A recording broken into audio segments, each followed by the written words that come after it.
So yun mga Lodi, pwede nang i-claim yung inyong mga dope token kung meron kayo. Pero make sure lang na maghanda kayo ng pang gas fee. Napakataas ngayon. Umabot ng 12, 15 ganun. $15. Ito ay dope testnet reward. Yung pagtitest lang. 8,989. Okay?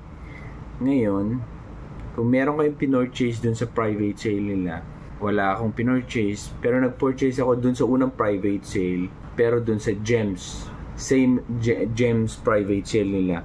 Pero same lang din, okay, ilalagay nila dito kasi eto, ginamit ko sa MetaMask, yan, ida-drop nila yan sa MetaMask wallet ko. Ngayon, i-connect ko naman yung wallet na kung saan bumili ako ng unang private sale nila. So, ang gagawin ko dyan is scan ko lang yan, okay? Scan lang natin muna. So, nakita nyo, dope token, sabi niya, yan, ang binili ko, 840.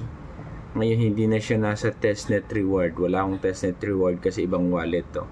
Ito yung nabili sa private sale. So, kung bumili ka ng private sale, lahat same kung saan kayo magki-claim. Dyan lang. Private sale man yan or magki-claim kayo ng reward sa testnet. So, yan. Iniscan na natin. Confirm natin.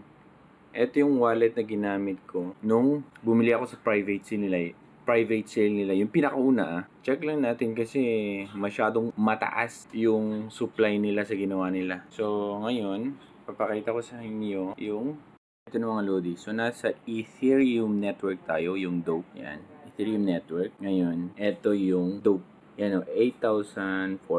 Ito siya sa pinakababa. Ngayon, 8,400 mga Lodi. Ayan, naisend na siya dito sa wallet ko.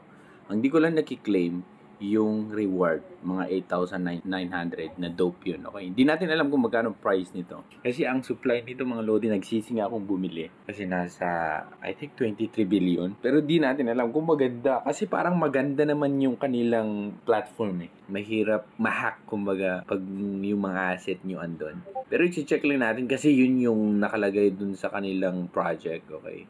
Yun yung hinahanap ng karamihang nasa crypto, yung mahirap ma-hack. Okay, so eto na, na-transfer na. So, ganun lang. Ang gas fee lang natin ang gas fee dito, 0.002.